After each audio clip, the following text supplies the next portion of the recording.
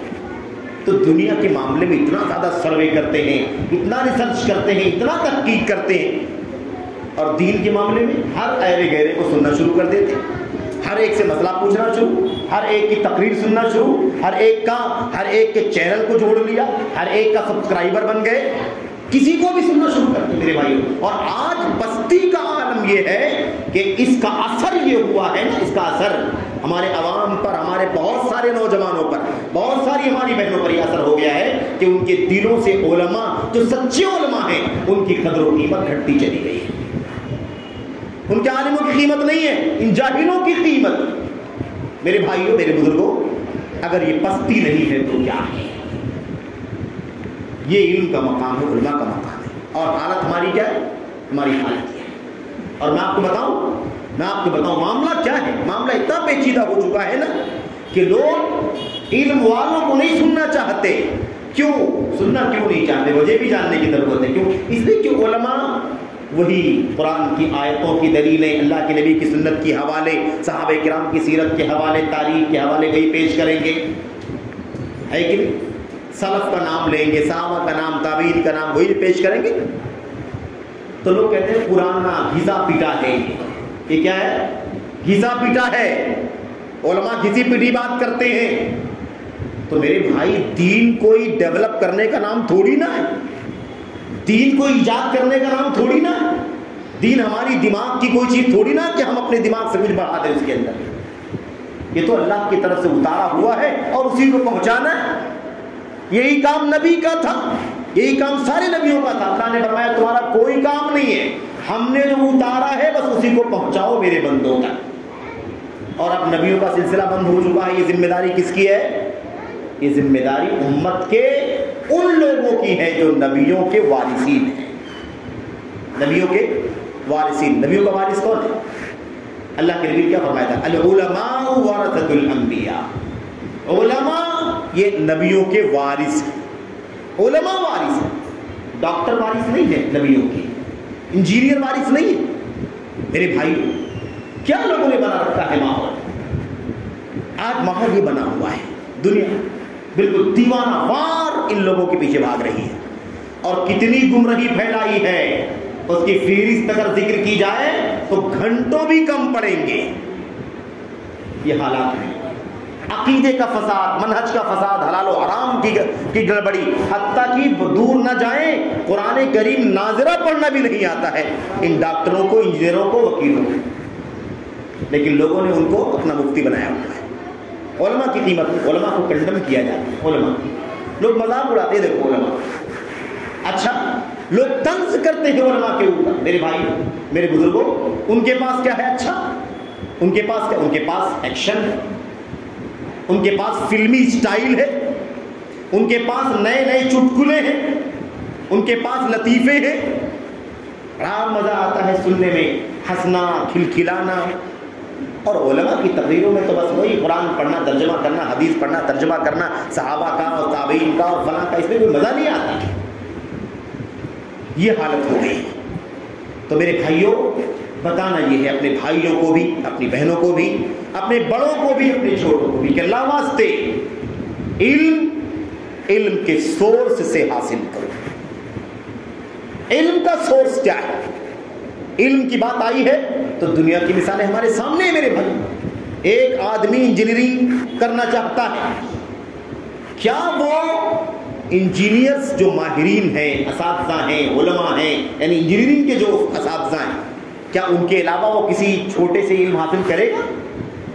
طب کا علم حاصل کرنے کے لیے جو اس کے ایکسپرٹ ماہرین ہیں انہی سے تو حاصل کرے گا, کسی اور سے حاصل کرے گا وہ نہیں حاصل کرے گا. ابھی پتہ لگاتا ہے یار کیا ڈگری ہے ان کی, کوالیفیکیشن کیا ہے, ایکسپیرینس کتنا ہے, کہاں پڑھا چکے ہیں, کہاں رہ چکے ہیں, کتنا دن کا ایکسپیرینس ہے, کون کون لوگ, ان لوگوں کو ریفر کرتے ہیں, بتاؤ ان سے علم حاصل کریں گے. تو آپ بتائیے کہ دین کے معاملے میں کیوں آزاد ہو جاتے ہیں, ہر ایرے گہرے رتھو خیرے سے لوگ علم حاصل کرنا شروع کر دیتے ہیں.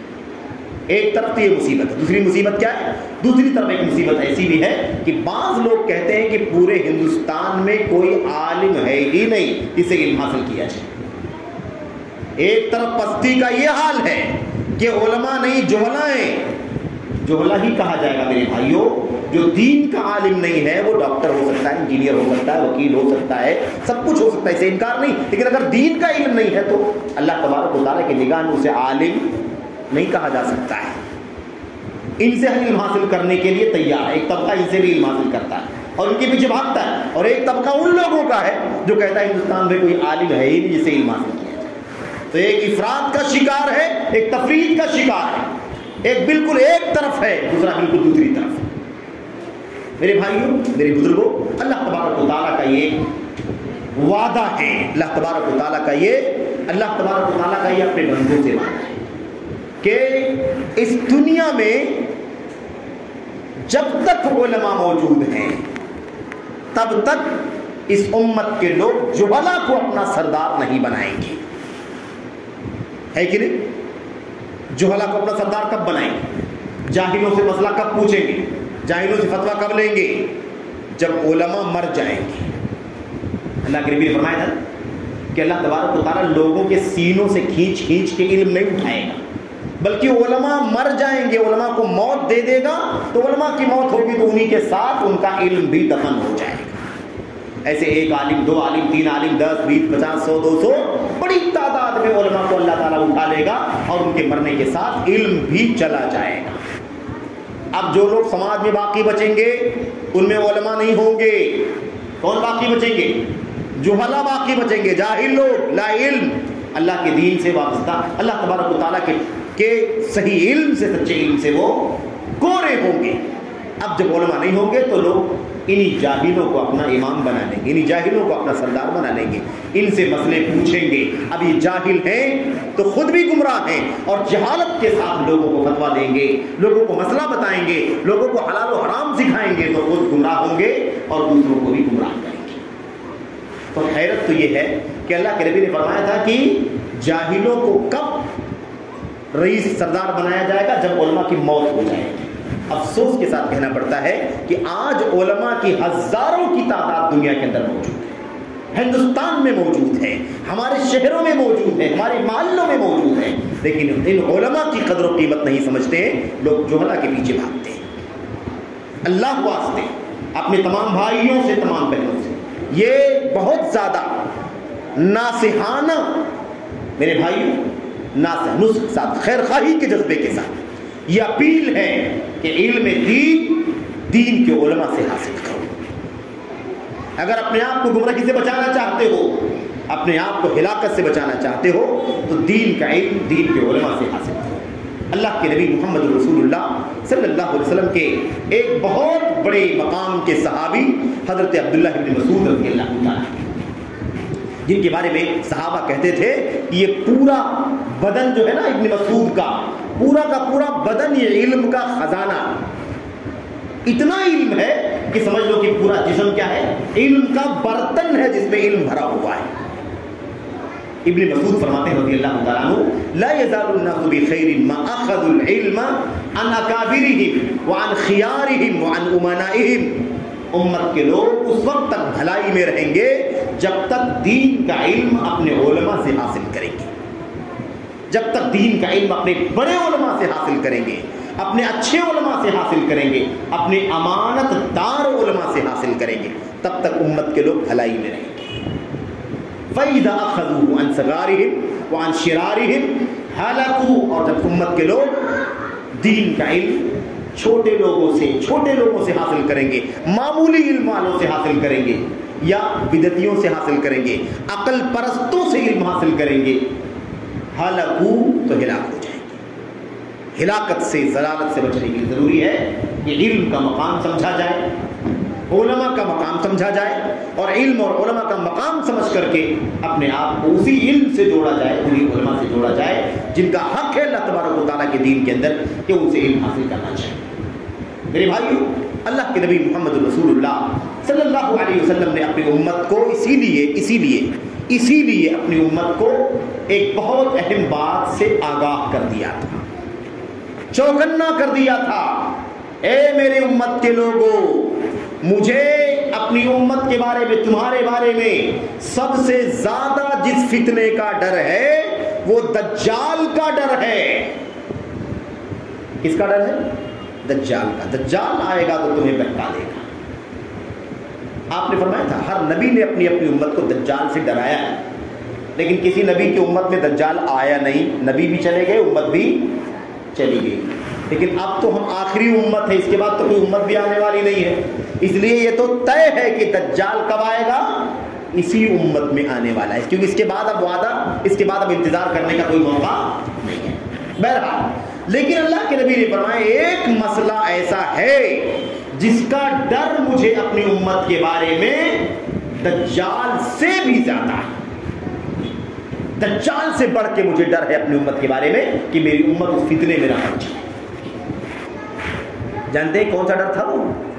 دجال سے بھی زیادہ خوف تھا اللہ کے نبی کو اپنی امت کے بارے میں، ہمارے بارے میں اللہ کے نبی کو ڈر تھا۔ وہ کیا خوف تھا؟ الائمۃ المضلون، گمراہ کرنے والے اگوا، ایسے پیشوا جو امت کو گمراہ کرنے والے ہیں، امت کو مس گائیڈ کرنے والے ہیں، ایسے اماموں سے، ایسے پیشواؤں سے، ایسے خطیبوں سے، ایسے مقرروں سے، ایسے علم کے دعوے داروں سے مجھے تمہیں آگاہ کرنا ہے کہ ان کے چنگل میں نہیں پھنسنا۔ مجھے اس کا ڈر اپنی امت کے بارے میں دجال سے بھی زیادہ ہے۔ میرے بھائی، میرے بزرگوں، تو بڑا خطرناک مسئلہ ہے، اور کوئی کتاب پڑھ کر کے بھی علم حاصل نہیں کر سکتا۔ کوئی سوچے کتاب پڑھ لیتا ہوں، کتاب تو مجھے پڑھنی آتی ہے، میرے بھائی کتاب ضرور پڑھ لے گا، لیکن اس کو سکھانے والا چاہیے، کوئی اس کو سمجھانے والا چاہیے، اس کو ایکسپلین کرنے والا چاہیے۔ تو کتابیں بھی پڑھنا ہے تو علماء کی نگرانی میں پڑھنا ہے، علماء سے وابستہ رہ کر کے پڑھنا ہے، علماء سے جڑ کر کے پڑھنا ہے، ان سے سمجھ کر کے پڑھنا ہے، تاکہ کوئی گمراہی پھیلنے نہ پائے، کیونکہ آدمی اپنی منزل جانے کا سمجھ کر کے بیٹھ جائے۔ میں آپ کو بتاؤں، حضرت امام شافعی رحمۃ اللہ علیہ نے کہا تھا، امام شافعی نے کہا تھا کہ، بلکہ امام ابو حنیفہ کی مثال میں آپ کو دے دوں مختصر کرتے ہوئے، امام ابو حنیفہ رحمۃ اللہ علیہ کے پاس کچھ لوگ آئے اور آ کر کے امام صاحب سے بیان کرنے لگے کہ امام صاحب، ایک مجلس ہے جہاں قرآن و سنت کا مذاکرہ کر رہے ہیں لوگ، قرآن و سنت کا مذاکرہ کر رہے ہیں، یعنی کیا مطلب؟ مسئلے مسائل پر ڈسکشن کر رہے ہیں۔ تو امام حنیفہ نے کہا الہم راس، یہ بتاؤ کہ ان میں کوئی عالم بھی ہے یا نہیں ہے؟ کوئی عالم بھی ہے ان کے درمیان؟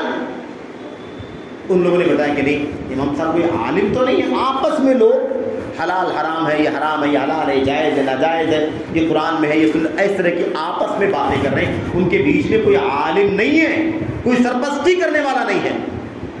تو آپ بتائیے کہ پھر ایسے لوگوں کے بارے میں کیا کہیں گے؟ امام ابو حنیفہ رحمۃ اللہ علیہ نے فرمایا ہرگز دین کا علم حاصل نہیں ہو سکتا، ہرگز انہیں دین کا علم حاصل نہیں ہو سکتا۔ امام مالک نے کہا تھا من اعظم البلیۃ تشیع الصحیفہ، ایک بہت بڑی مصیبت یہ ہے کہ لوگوں نے کاغذوں کو اپنا استاد بنا لیا۔ کس کو بنا لیا؟ کاغذ کو اپنا استاد بنا لیا، یعنی کیا مطلب؟ کتابوں کو پڑھ کر کے اپنے آپ کو علم والا ثابت کرنے لگے۔ کتابوں کو پڑھ کر کے علم حاصل نہیں ہو سکتا ہے، کتابوں کو پڑھنا ہے لیکن علماء کی نگرانی میں پڑھنا ہے، تاکہ سمجھتے ہوئے علم کو حاصل کریں۔ یہ ہے میرے بھائیوں میرے بزرگوں. رہی بات اس کی کہ میں کیوں منع کر رہا ہوں ایسے لوگوں سے علم حاصل نہ کرا جائے نہ کیا جائے جو عالم نہیں ہے، اس کی وجہ یہی میرے بھائیوں کہ ان کی حقیقت ہم جانتے ہیں، ان کی ویڈیوز ہم سنتے ہیں تو ہمارے سامنے ان کی حقیقت کھل کر کے آتی ہے. ان کے سوال کے جواب سنتے ہیں، ان کے مسئلے مسائل سنتے ہیں، ان کے شارٹ سنتے ہیں، ان کے اسٹیٹس پر آنے والی چھوٹی چھوٹی ٹکڑیوں کو سنتے ہیں تو ہمارے سامنے ایک نئی سینکڑوں چیزیں آتی ہیں میرے بھائیوں، جس کے اندر ایسی ایسی فاش غلطیاں ہیں کہ جن غلطیوں کی وجہ سے خطرہ ہے کہ انسان کا ایمان بھی ضائع نہ ہو جائے. آپ کو بغیر صراحت کے اشارہ کروں اور پھر بات بھی ختم کر دیتا ہوں اسی پر میرے بھائیوں. کیا آپ اس بات کو مان سکتے ہیں کہ کوئی کہے کہ اللہ تبارک و تعالیٰ ہر چیز پر قادر نہیں ہے؟ ہمارا کیا عقیدہ ہے؟ اللہ تعالیٰ ہر چیز پر قادر ہے کہ نہیں قادر؟ ان اللہ علی کل شیء قدیر وهو القاہر فوق عبادہ وهو القادر. اللہ تبارک و تعالیٰ قادر ہے، فعال لما یرید، اللہ جو چاہے کر سکتا ہے کہ نہیں؟ لیکن آج اگر کوئی آپ کے سامنے ڈائس پر، اسٹیج پر، ٹی وی پر، پوری دنیا کے سامنے کھڑے ہو کر کے یہ کہے کہ اللہ تبارک و تعالیٰ ہر چیز پر قادر نہیں ہے، تو آپ کو کیسا لگے گا؟ مان لو گے کہ نہیں مانو گے؟ مانو گے کہ نہیں مانو گے؟ نہیں مانیں گے. لیکن مان لے رہے ہیں لوگ، یہ تو بات. جب وہ فلسفہ بتاتا ہے نا تو مان لیتے ہیں لوگ، گمراہ کر کے چلا جاتا ہے. مثال کے طور پر نعوذ باللہ اگر کوئی کہے کہ اللہ تعالیٰ ہر چیز پر قادر نہیں ہے، مثال کے طور پر اللہ تبارک و تعالیٰ چوری کرنے پر قادر نہیں ہے، مانیں گے کہ نہیں مانیں گے؟ بولو بھائی، چوری کرنے پر اللہ تعالیٰ قادر ہے؟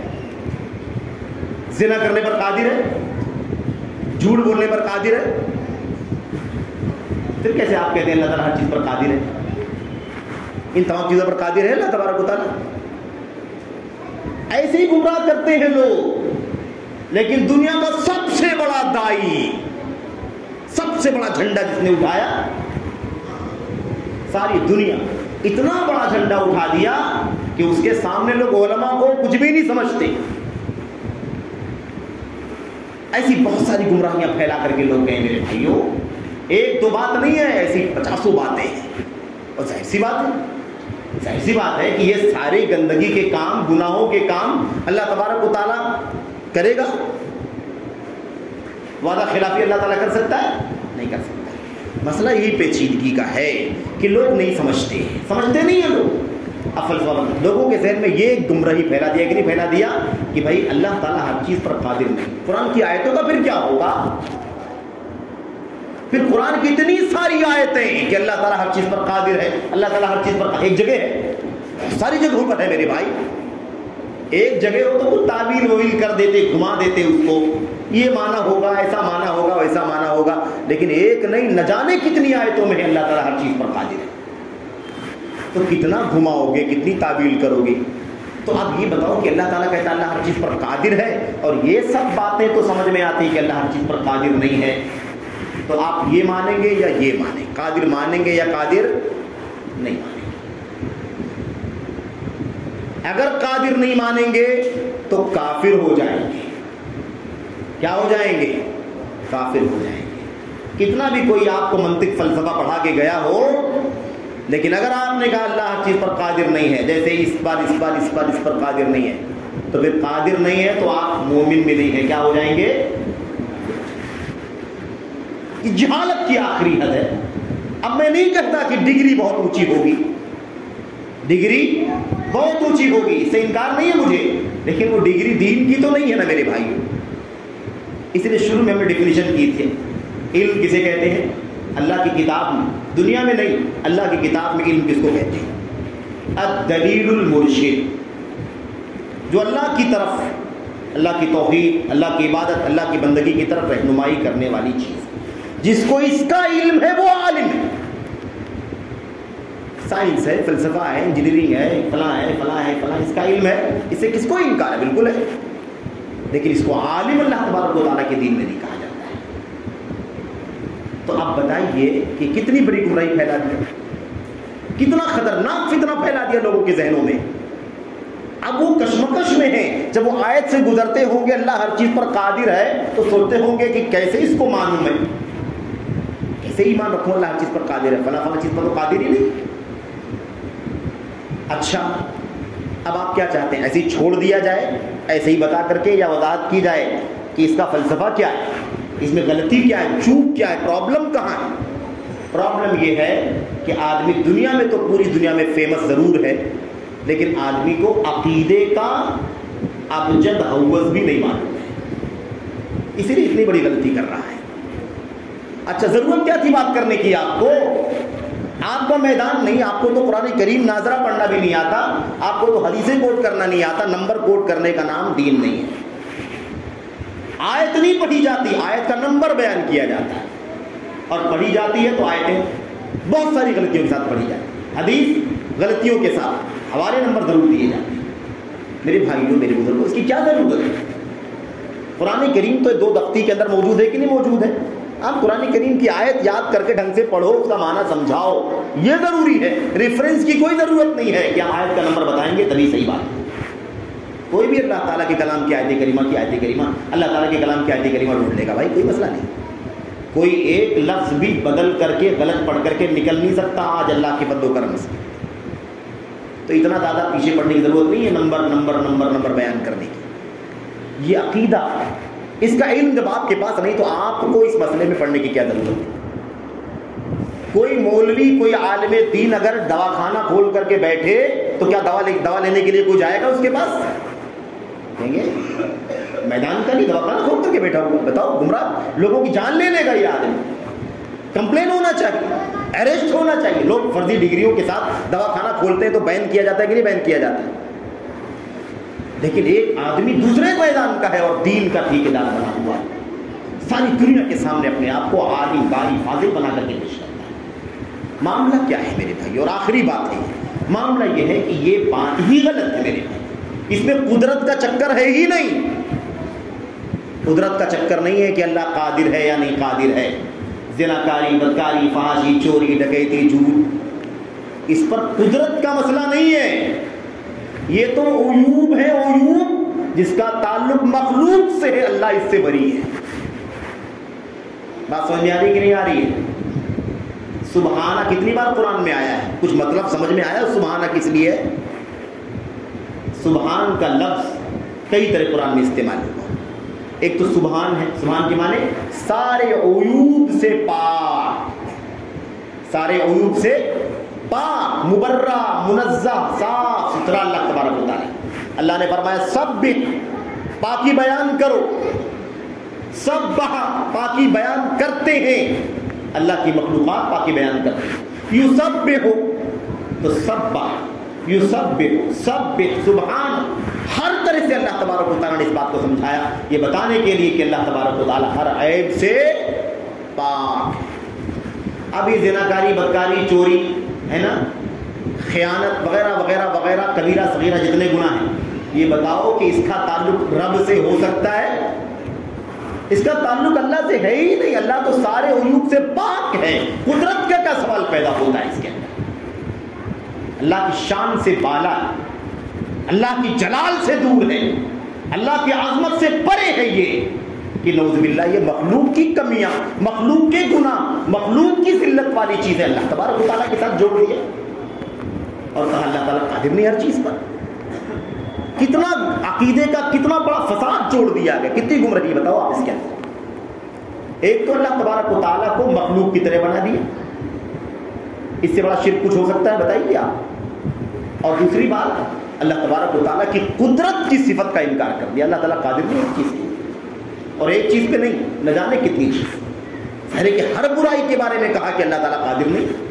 قدرت کا سوال ہی پیدا نہیں ہوتا ہے جب وہ چیز اللہ تبارک و تعالیٰ کی ذات سے تعلق ہی نہیں رکھتی ہے. وہ تو عیوب ہے, کمیاں ہیں, اور اللہ کی ذات ہر کمی سے پاک ہے. اس کو تو اونگ بھی نہیں آتی, اونگ ہے کہ نہیں. لا تأخذہ سنۃ ولا نوم, نہ تو نیند آتی نہ تو اونگ آتی. بتائیے اب کوئی کہے اللہ تعالیٰ کو سونے کی قدرت نہیں, کیا عقیدہ ہے, کیا کون سا دین ہے؟ پوری تاریخ میں ابو بکر صدیق پہلے اسلام لانے والے، وہاں سے لے کر آخری شخص امت کا آج تک کسی نے یہ بات دنیا میں کہی ہے جو فلسفہ پیش کر دیا گیا کہ اللہ تعالیٰ قادر نہیں، زناکاری، بدکاری، چوری، جھوٹ پر قادر نہیں؟ لیکن نہیں، اب سمجھ میں آیا کہ نہیں آیا؟ کچھ نوجوان یہاں بیٹھے ہوئے ہیں، دلچسپی لے رہے ہیں ایسا لگ رہا ہے مجھے، تو سمجھ میں آ گیا کہ نہیں سمجھ میں آ گیا؟ تو اب وہ جو تقریر سنی ہوگی آپ نے، اب سمجھ میں آئے گا کہ نہیں سمجھ میں آئے گا کہ اللہ تعالیٰ قادر ہے تو ہے، جو اس کی شان کے مطابق ہے وہاں قدرت کی بات کرو نا، جو اس کی شان میں ہی نہیں آتا ہے وہ تو ذلت ہے، پستی ہے، حقارت ہے، مخلوق کی کمیاں ہے، اللہ سے کیوں جوڑتے ہو؟ سمجھ رہے ہیں کہ سمجھ رہے ہیں؟ تو یہ ہے مسئلہ یہی ہے میرے بھائیو، عقیدے کا علم نہیں ہے، عقیدے کا پمفلٹ بھی نہیں پڑھا ہوگا زندگی میں کبھی، ایک پمفلٹ بھی نہیں پڑھا ہوگا، ایک پمفلٹ شرح کے ساتھ نہیں پڑھا، اور عقیدے کے مسئلے میں جواب دینا شروع کر دے کوئی آدمی تو کیا حال ہو؟ اور یہ تو سب سے بڑے پیر کی بات ہو رہی ہے، شاگردان بہت سارے وہیں سے نکلے ہیں سب، دھیرے دھیرے ایک اسٹیج، اس کو دیکھ کے دوسرا اسٹیج، اس کو دیکھ کے تیسرا اسٹیج، اس کو دیکھ کے چوتھا، تو سب کو اپنی اپنی ہری ہری سوچتی ہے، ڈاکٹر بھی آیا تو انجینئر بھی آیا تو وکیل بھی آیا تو جج بھی آیا تو باڈی بلڈر، سب لوگ آئے، سب میدان کے اندر کام کرنے والے لوگ موجود ہیں، اور ابھی کچھ لوگ ذرا سا چھپے ہوئے ہیں، میڈیا، اور آپ لوگ ساتھ دیں گے تو آگے بڑھیں گے بھائی، یہ لوگ ہمارے بڑھاوا دینے سے جہالت بڑھ رہی ہے، ہمارے پاپولر کرنے سے ان جوہلا کا نام روشن ہو رہا ہے، ہمارے دخل کی وجہ سے، ہماری محنت کی وجہ سے ان جوہلا کو پذیرائی حاصل ہو رہی ہے اور علم اور علماء کو پستی حاصل ہو رہی ہے۔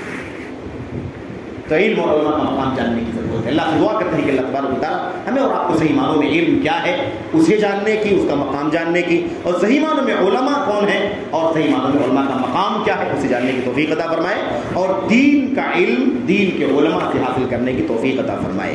جو جس میدان کا ایکسپرٹ ہے اس سے اس میدان کا علم حاصل کیا جائے۔ کوئی نہیں کہتا ہے کہ انجینئرنگ کا علم مولانا سے حاصل کرو، کوئی نہیں کہتا ہے کہ ڈاکٹری کا علم کسی عالم فاضل سے حاصل کرو، کوئی نہیں کہتا، اور کہہ بھی نہیں سکتا، حقیقی نہیں پہنچتا۔ جو جس میدان کا ایکسپرٹ ہے، ماہر ہے، اس سے اس کا علم حاصل کیا جائے، اس لیے دین کا علم دین کے علماء سے حاصل کیا جائے۔ اپنے علماء سے جب تک امت جڑ کر کے رہے گی، فتنوں سے، آزمائشوں سے، بلاؤں سے، مصیبتوں سے، ہلاکتوں سے، ضلالتوں سے محفوظ رہے گی، اور جب امت کے عوام علماء سے کٹ جائیں گے تو یاد رکھیں کہ ہلاکت اور ضلالت سے اس امت کو کوئی بچانے والا نہیں، کیونکہ نبیوں کا سلسلہ تو ختم ہو چکا، نبی تو کوئی آئے گا نہیں۔ اب نبیوں کی وراثت کو سنبھالنے کی ذمہ داری کس کی ہے؟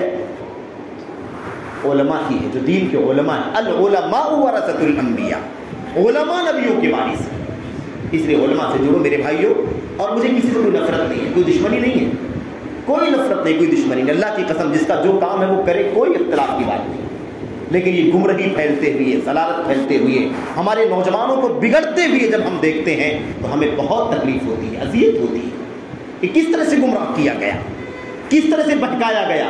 اور ایک ہوتا ہے کوئی چوک ہو جائے، اللہ تبارک و تعالیٰ معاف کر سکتا ہے، یہ تو عقیدے کا فساد ہے، منہج کا فساد ہے، بنیاد کو کھودنے والی چیز ہے، جڑوں کو کھوکھلا کرنے والی چیز ہے میرے بھائی۔ آپ بتائیے کہ اللہ تبارک و تعالیٰ کے بارے میں کیا عقیدہ ہو سکتا ہے؟ آدمی یہ کہہ دیتا ہے مائک پر کھڑے ہو کر کے کہ اگر کوئی شخص، کوئی کرسچن اللہ کے نبی محمد صلی اللہ علیہ وسلم پر ایمان نہیں رکھتا ہے تب بھی اس کے جنت میں جانے کا امکان ہے، اس لیے کہ وہ شرک نہیں کر رہا، اس لیے کہ کفر نہیں کر رہا ہے۔ میرے بھائی اب یہ بھی اگر نہ معلوم ہو کہ اللہ کے نبی پر ایمان نہ لانا یہ کفر ہے، تو کفر کے ساتھ جنت میں کوئی کیسے جا سکتا ہے؟ لیکن آدمی کو اتنا میں کہتا ہوں نا کہ ہمیں حقیقت میں یہ بیچارے مطلب قابل رحم بھی ہیں، قابل ترس بھی ہیں، لیکن بہت افسوس ہے کہ یہ کسی درجے پر رکنے کو تیار نہیں ہوتے، کہیں ٹھہر جائیں، جتنا علم ہے اتنا ہی بولیں، جتنی تیاری ہے اتنا ہی بتائیں۔ نہیں، علماء کو ڈر لگتی ہے کہ مسئلے میں غلطی نہ ہو جائے، لیکن ان لوگوں کو بالکل ڈر نہیں لگتی ہے، یہ جھٹ جھٹ مائک پر کھڑے ہو کر کے ساری دنیا کے سامنے جواب دیتے ہیں۔ اس کی وجہ یہ کہ ڈر علماء کو ہے نا، جو علماء ہیں ان کو ڈر غلطی ہو جائے گی، اللہ کے یہاں پکڑ ہوگی، جب یہ علماء ہے نہیں تو ان کو ڈر بھی نہیں۔ قرآن کریم میں اللہ فرماتا ہے انما یخشی اللہ من عباد العلماء، حقیقت میں اللہ تبارک و تعالیٰ سے اس کے علماء بندے ڈرتے ہیں۔ اللہ سے کون ڈرتا ہے؟ وہ بندے ڈرتے ہیں جو علماء بندے ہیں. علماء ڈرتے ہیں تو علماء ڈرتے ہیں اس لیے کہ انہیں ڈر ہے کہ اللہ تبارک و تعالیٰ سے کیا حساب کتاب دینا ہو. بڑے بڑے ائمہ ڈرتے, بڑے بڑے صحابہ ڈرتے تھے کہ مسئلے میں غلطی ہو جائے گی تو ہم اللہ تبارک و تعالیٰ کیسا کیا جواب دیں گے. تو بہرحال اللہ سے دعا ہے کہ اللہ تعالیٰ ہم سب کو علم نافع کی, عمل صالح کی توفیق عطا فرمائے, اور اللہ تبارک و تعالیٰ ہمیں اس دین کو اس کے سورس سے, اس کے مرکز سے اور اس کے سب چشمے سے حاصل کرنے کی توفیق عطا فرمائے. آمین رب العالمین. صلی اللہ علیہ وسلم و بارک علی نبینا محمد و علی آلہ و صحبہ اجمعین. السلام علیکم و رحمۃ اللہ.